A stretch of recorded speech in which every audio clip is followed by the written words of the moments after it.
오늘 시편 73편도 찬양 인도자인 아삽의 시편입니다. 다윗의 시대에 다윗이 세 명의 그런 찬양대 대장 예배 인도자를 세웠는데 그 중에 한 사람이 아삽이었습니다. 다시 말하면 아삽은 다윗이 세운 그런 찬양 인도자, 다윗이 특별하게 골라 세운 예배 인도자였다는 것입니다. 여러분, 다윗은 누구입니까? 사울 왕의 시기와 질투받아서 끝없는 도망자의 삶을 살았던, 한편 참 불쌍한 인생을 살았던 사람이었습니다.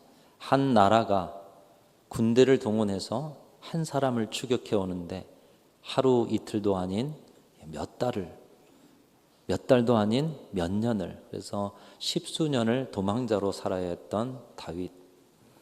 그렇게 십수년을 보내는 그를 붙들었던 것은 매 순간 하나님 앞에 엎드렸던 그의 기도의 자리였고, 그 고난 가운데서 하나님과 함께 고난의 긴 터널을 통과했기에 오늘 우리가 다윗을 믿음의 조상이다, 또 우리가 따라야 할 신앙의 선배다, 이렇게 여기면서 그를 돌아보게 되는 것입니다.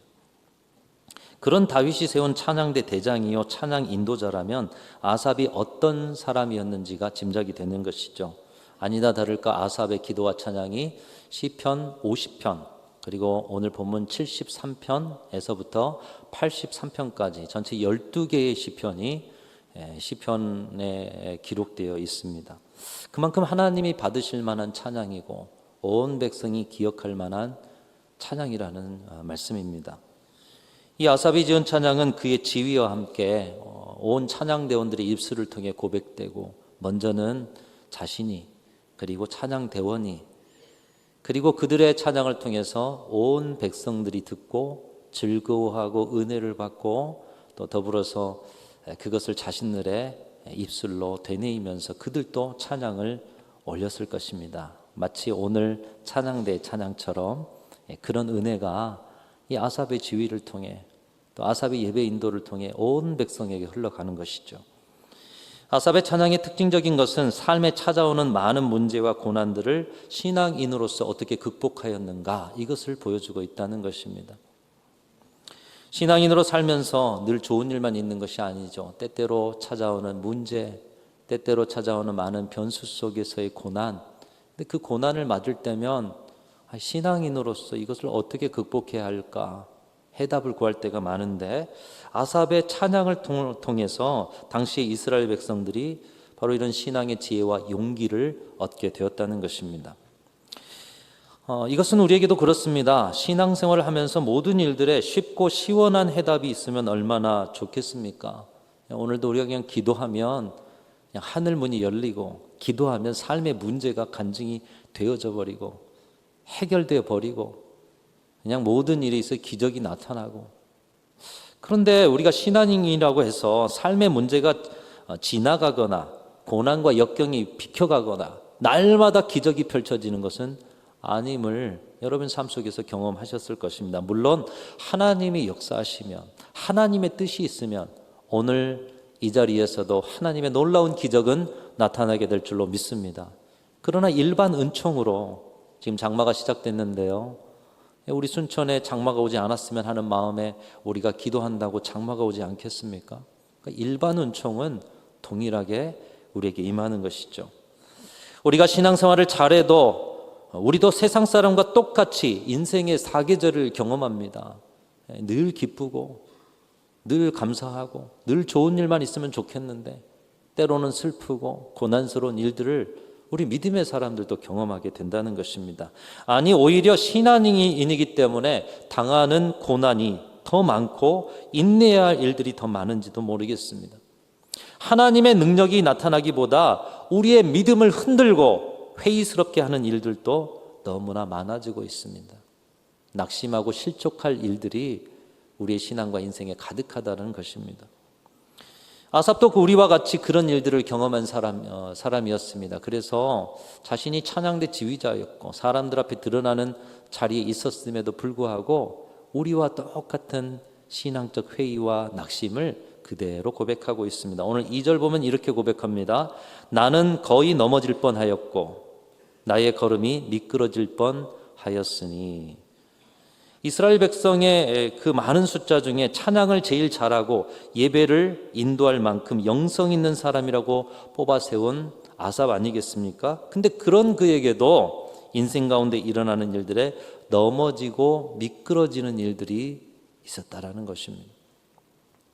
그가 경험한 넘어지고 미끄러지는 일들이 무엇이었습니까? 무엇이 열심히 신앙생활하는 아삽을 회의에 빠뜨렸는가? 오늘 본문 앞쪽에 1절부터 3절 여러분 읽으시면서 우리와 똑같이 이런 삶의 문제가 있었고 신앙적인 회의의 자리가 있었구나 한번 찾아보면서 같이 읽겠습니다. 1절부터 시작. 하나님이 참으로 이스라엘 중 마음이 정결한 자에게 선을 행하시나 나는 거의 넘어질 뻔하였고 나의 걸음이 미끄러질 뻔하였으니 이는 내가 악인의 형통함을 보고 오만한 자를 질투하였습니다. 지금 아삽의 믿음은 이거였어요. 내가 하나님 앞에 정결하게 살면, 하나님의 말씀대로 살면 하나님이 선을 베풀어 주실 거야. 그런데 그의 믿음과는 달리 악인의 형통함, 정결하게 살려고 몸부림치는 나나 신앙인들이 형통하는 것이 아니라 악인들이 형통하는 것을 그의 눈으로 너무나 자주 목격하게 된 것입니다. 그리고 그런 일들을 보면서 어떻게 하나님이 삶의 많은 자리에서 그 악인들의 형통함을 보면서 자신의 신앙이 낙심되고 회의적이 되어진 자리를 경험하게 된 것이죠. 그래서 미끄러질 뻔했다, 넘어질 뻔했다. 4절부터 12절까지 보면 자신이 본 악인들의 형통을 열거해 놨는데요. 아삽이 보니까 악인들은 죽을 때도 고통 없이 살고 살아가면서도 건강하게 살더라. 고난도 별로 당하지 않고 재난도 잘 피해가는 것 같더라. 살이 찌다 못해 눈까지 튀어나오고 재산은 기하급수적으로 불어나고 그러다 보니 교만이 하늘을 찔러 하나님이 내가 행하는 이런 일까지 아시겠어? 입이 하늘에 있는 것처럼 선한 사람들에게 거만하게 말하고 다닌다는 것입니다. 이런 모습을 종일 보니 자신의 매일이 재앙이 임하는 것 같고 아침에 눈을 뜨는 일이 벌을 받는 것 같이 괴로웠다. 여러분 하루에 눈 뜨는 것이 정말 두려운 그런 시절을 경험해 보시진 않았습니까? 하루를 사는데 이 무기력과 무언지 모를 누르는 힘겨움, 이 세상에 희망이 없는 것처럼, 그래서 재앙을 당한 것처럼 여러분의 인생 가운데 그런 자리는 없으셨습니까? 오늘날이 그런 자리가 아닐까 생각이 됩니다. 과거로부터 지금까지 아삽이 한탄한 일들이 계속해서 일어나고 있습니다. 악인의 형통함, 악인의 형통함. 그런데 이런 일들이 앞으로 미래에 일어나지 않을 거라고 누가 보장할 수 있습니까? 오히려 더 미래는 악인들이 활개치는 세상이 될 것입니다. 그것은 인간의 죄성과 욕심을 지배하고 있는 사탄의 역사가 더욱더 활발하게 일어날 것이기 때문입니다. 우리가 과거를 생각하면 그래도 동방의 예의지국이요, 서로 넘지 않아야 할 선들을 가지고 살았는데 여러분 오늘날의 시대는 그렇지 않잖아요. 악이 형통하고 악이 더 활개를 치는 세상. 너무 악이 극성해서 아침에 일어나도 한숨이 절로 나오고, 아니 나만 이렇게 정결하게 살아야 돼? 나만 이렇게 거룩하게 살아가야 돼? 도대체 이렇게 정결한 삶이 무슨 의미가 있나 낙심되기도 하는 그런 세상. 그런 삶이 하루 이틀도 아니고 멈출지도 모르고 지속되다 보니 과연 하나님은 살아계시나? 하나님은 뭐 하시나? 하나님은 선하신 분이신가? 나도 조금은 막 살아도 되지 않을까? 이런 생각이 아삽에게 떠올랐다는 것이죠. 아삽은 이렇게 세상에 악이 성행하고 악이 형통한 것을 보면서 신앙적 회의가 찾아와서 넘어질 뻔하였다, 미끄러질 뻔하였다, 이렇게 고백하고 있습니다. 저와 여러분이 겪는 일 아니겠어요? 여러분 오늘날 세상 속에서 어떤 희망을 찾으십니까? 또 여러분이 살아가는 관계 안에서 얼마나 악한 것들을 많이 경험하셔요. 이런 아삽의 신앙적 회의와 무기력은 시편 73편만 아니라 아삽의 12개의 시편에 곳곳에 나타나 있습니다. 한 가지만 더 찾아본다면 시편 77편, 지난주에 우리가 묵상했던 77편의 말씀 속에서도 우리 신앙인들이 많이 겪는 일을 다루고 있습니다. 우리 시편 77편 2절부터 4절 우리말 성경으로 우리 함께 같이 한번 읽어보겠습니다. 여러분들이 겪고 계신 일이에요. 같이 읽습니다. 시작. 내가 고난 가운데 여호와를 찾았습니다. 밤새도록 지치지 않고 손을 뻗었고 내 영혼은 위로받기조차 거절했습니다. 나는 주를 생각하면서 속상해했습니다. 원망할 수밖에 없었고 내 영이 어쩔 줄 몰랐습니다. 주께서 눈을 감지도 못하게 하시니 너무 괴로워서 말도 못하겠습니다. 여러분, 살아오면서 많은 고난과 삶의 문제를 당하신 적이 있으실 것입니다. 밤새도록 기도하고 손을 높이 들면서 이 손이 하나님께 그냥 닿기를 원하면서 뻗어서 기도하고, 그래서 나에게 있는 이 고난이, 나에게 삶에 있는 이 문제가 다 끝나기를 바라고, 그런데 이상하게 고난은 계속 가고 문제는 더 커지고 하나님은 침묵하시고 기도는 별 응답이 없는 것 같고, 그래서 이제는 원망이, 하나님을 향한 원망이 그냥 자연스럽게 되고 기도조차 나오지 않아서 입이 닫혀버린 그런 때, 여러분 그런 때를 경험해 보시지 않았습니까? 아삽이 고난 중에 하나님을 찾습니다. 밤새도록 찾았다고 합니다. 손을 높이 들고 하나님께 닿을 만큼 손을 들고서 뜨겁게 기도했다는 것이죠. 그런데 그럼에도 하나님이 응답해 주시지 않아서 원망이 저절로 나와요. 이제 더 이상 기도가 안 돼요. 하나님은, 나는 그렇게 부르짖는데 하나님은 침묵하고 계시는 것 같아요. 그러다 보니 아삽에게 신앙적 회의가 함께 찾아옵니다. 하나님이 나를 버리신 게 아닌가? 하나님의 인자하심은 여기까지인가? 나를 향한 긍휼하심을 잊어버리신 것은 아닌가? 나를 버리신 것은 아닌가? 여러분의 기도의 자리에 혹시 하나님이 침묵하시는 자리가 있으십니까? 영성학자들은 바로 이 자리를 영혼의 어두운 밤이라고 말합니다. 깜깜한 칠흑 같은 어둠 속, 그 어둠 속을 가다 보면 물론 우리의 눈이 그 어둠에 적응해서 좀 밝지만, 이런 칠흑 같은 어둠 속에는 우리의 오감이 필요가 없어요. 안 보이니까요. 깜깜한 동굴에 여러분 갇혔다고 생각해 보세요. 그 속에서 점점 우리의 오감은 의미가 없어집니다. 우리의 판단도 의미가 없어집니다. 살아오면서 우리가 경험하면서 만들어 놓은 많은 판단의 기준도 의미가 없고 점점 희미해집니다. 시간이 갈수록 외부에 대한 감각이 둔화되고 모든 의식이 이제 자신의 내면으로 들어오게 됩니다. 그 과정 가운데 우리의 자아는 의식의 밑바닥을 걷게 되고, 남아있는 자아로 하나님 왜 이 어둠 속에 저를 두십니까? 남아있는 자아, 남아있는 판단으로 하나님께 저항하면서 원망하면서 항변합니다. 그러다 보면 힘이 점점 빠지고, 그러면서 자아가 정죄되고 서서히 그 정죄됨 속에서 자기 자리를 찾아간다는 것이에요. 반면 영혼은 어두운 그 칠흑 같은 어둠 속에서도 하나님이 함께하고 계심을 선명하게 발견하고 어둠 속에서도 하나님 안에 머무르면서 쉼을 얻게 된다는 거예요. 그래서 영혼의 어두운 밤에 깊이 들어가면 우리의 육체적인 인간적 자아는 전부 내려지고, 또 진정으로 그 영혼의 터널을 통과하게 될 때 함께 하시는 하나님으로 말미암아 영혼이 힘을 얻고 든든해지고 단단해지고 성장해진다는 것입니다. 사랑하는 성도 여러분, 여러분이 기도를 하는데 하나님이 침묵하시는 것 같습니까? 그래서 오랜 동안 영혼의 어두운 밤을 지나고 계시는 분들이 계십니까? 하나님이 여러분을 성숙으로 이끄시는 초청의 메시지인 줄로 믿습니다. 이전처럼 살지 말고 그 영혼의 깊은 밤에서 진정한 신앙으로 나오라는 것이에요. 삶에 일어나는 일들로 아침에 일어나는 것이 재앙 같습니다. 하루의 일들도 재난을 당하는 것처럼 괴로운 분들이 있습니까? 그래서 기도했는데 하나님은 말씀하지 않아요. 하나님은 어디 계신지 느껴지지 않아요. 침묵하시는 하나님. 아니, 하나님 없는 거 아니야? 영혼의 어두운 밤을 걷고 계십니까? 여러분, 신앙은 마법이 아닙니다. 우리의 현실 속에서 싸워가는 영적 싸움입니다. 문제와 고통의 현실 속에서 내가 원하는 것을 해결하는 마법이 신앙이 아닙니다.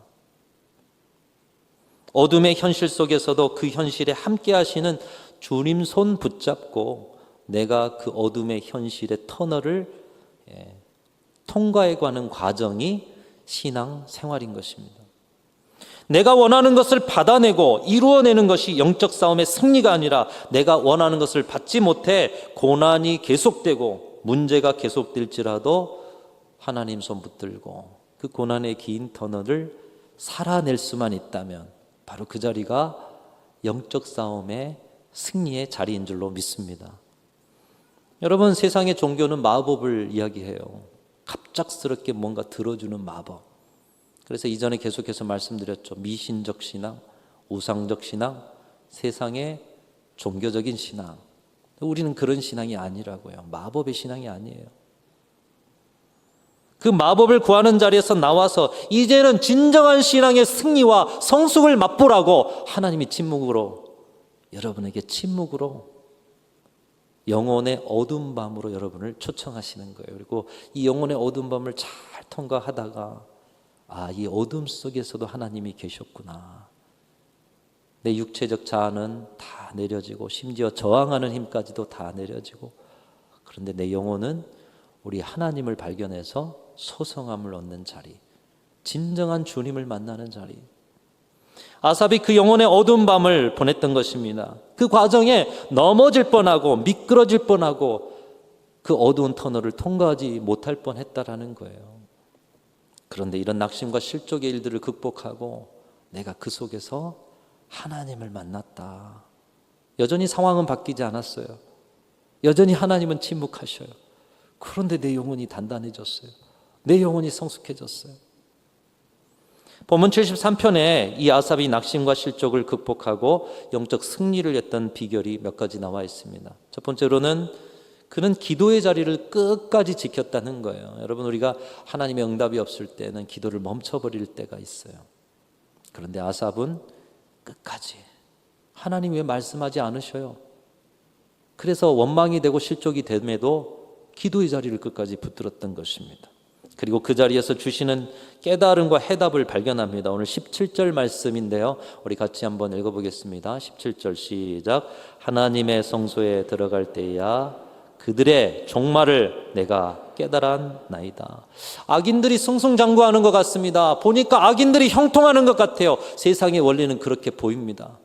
그런데 성소로, 하나님과 나만이 만나는 그 성소의 자리로, 기도의 자리로 계속 들어갔더니 거기에서 하나님이 깨닫게 하시는 거예요. 무엇을요? 그들의 종말을, 100년도 안 되는 인생, 이 땅에서의 그 악에 대한 심판이 없다면 하나님 앞에서 반드시 종말의 심판받을 것을 깨달았던 것이에요.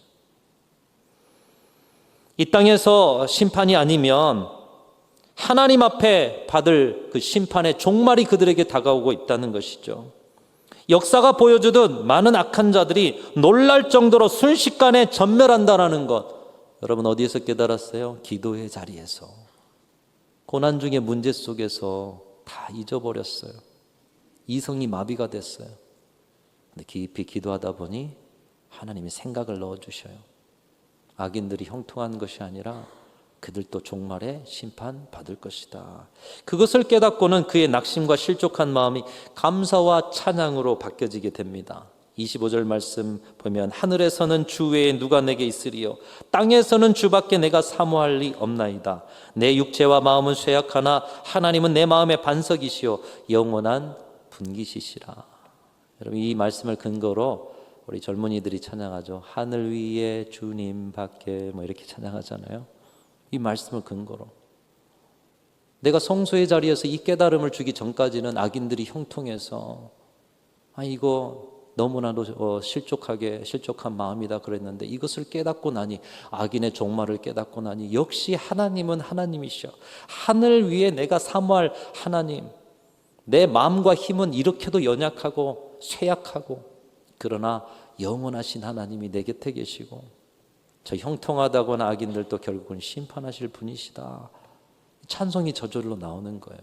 그러면서 이 찬송 속에서, 기도 속에서 자신이 얼마나 큰 복을 받고 있는지, 오늘 저와 여러분도 때로는 영혼의 어두운 밤을 지나고 있는 여러분들이 있다면 그런 분들도 여러분에게 주신 복이 무엇인지 우리 같이 한번 28절 읽겠습니다. 시작. 하나님께 가까이함이 내게 복이라. 내가 주 여호와를 나의 피난처로 삼아 주의 모든 행적을 전파하리이다. 하나님, 복 중의 복은 하나님께 가까이 하는 것이었군요. 내가 원하는 것이 이루어지는 것이 아니라 하나님께 가까이 하는, 이 영혼의 어두운 밤에도 하나님이 내 가까이 계셨군요. 그러고 보니 나는 이미 복을 받은 자이군요. 내가 하나님께 가까이 하는 복을 누리면서 또 이것을 가지고 주님의 그 선하심을 영원토록 전파하겠습니다. 저와 여러분의 기도가 되시고 찬양이 되실 수 있기를 축복합니다. 여러분은 이미 복받은 자들이에요. 영혼의 어두운 밤을 지나고 하나님이 침묵하시는 것 같아도 하나님은 여러분 가까이 계심을 여러분 믿고 고백하고 누리시기를 주님의 이름으로 축원합니다. 두 번째로 아삽이 낙심과 실족을 극복하고 승리하는 비결은 하나님이 행하신 일을 기억하는 것이었습니다. 하나님이 내 인생에 베풀어 주신 많은 일들, 지난 생애 속에서 베풀어 주신 많은 은혜스러운 일들 얼마나 여러분 많이 가지고 계셔요. 그런데 문제와 고난 속에 그걸 잊어버릴 때가 많다는 거예요. 시편 73편도 77편도 기도 가운데 모든 의심과 회의를 극복하였던 것은 과거에 주신 하나님의 은혜를 기억하는 것이었습니다. 우리가 성경 말씀 볼 때도 이 말씀을 자주 봐야 하는 이유가 뭐냐? 말씀을 잊어버리기 때문에, 하나님이 행하신 일을 잊어버리기 때문에. 그래서 이 말씀이 잘 안 보이니까 이 찬송을 우리가 자주 드려야 하는 이유가 뭐냐? 말씀만큼은 아니지만 하나님이 행하신 일들을 간증하는 내용이 찬송 가운데 들어있기 때문에. 여러분, 여러분의 모든 삶의 자리에 하나님의 행하신 일을 기억하실 수 있기를 축복합니다. 말씀이 잘 안 읽히시면 찬송이라도 하십시오. 세 번째로 아삽이 낙심과 실족을 극복하는 승리의, 영적 승리의 비결은 두말할 것 없이 오늘 시편 73편이나 모든 시편 찬양을 올려드리는 것이에요. 찬양을. 여러분의 입술에서 한순간도 우리 하나님을 찬양하는 그 입술이 멈추지 않으시기를 축복합니다. 하나님이 우리를 지으신 목적이 뭐예요? 내 백성은 나의 찬송을 부르게 하려 함이니라. 찬양. 나의 찬양이 찬양대의 찬양이 되고 찬양대의 찬양이 이스라엘 백성의 찬양이 되리라. 아삽의 찬양이 온 이스라엘 백성들의 영혼을 깨우는 찬양이 되지 않았습니까? 저와 여러분의 입술에서 찬양이 멈추지 않을 때 우리의 고백을 통해서 다른 사람들이 낙심과 실족의 자리에서 일어나는 은혜가 있게 될 줄로 믿습니다. 하늘 위에 주님밖에 없습니다. 내가 사모하는 이는 주님밖에 없고 내 마음과 힘은 믿을 수 없습니다. 오직 주님이 인도하시기에 주님 가까이 하는 복을 나는 포기할 수 없습니다. 영혼의 어두움 깊은 밤 속에서도 이 주님 가까이 계심을 발견하고 또 하나님의 역사를 통해 깨달았던 아삽은 이제 하나님밖에 없습니다. 주님 가까이 살겠습니다. 여러분, 이 복이 저와 여러분의 복이요, 여러분의 입술에서 영원토록 하나님을 찬송하는 그런 생애가 다 되실 수 있기를 주님의 이름으로 축원합니다.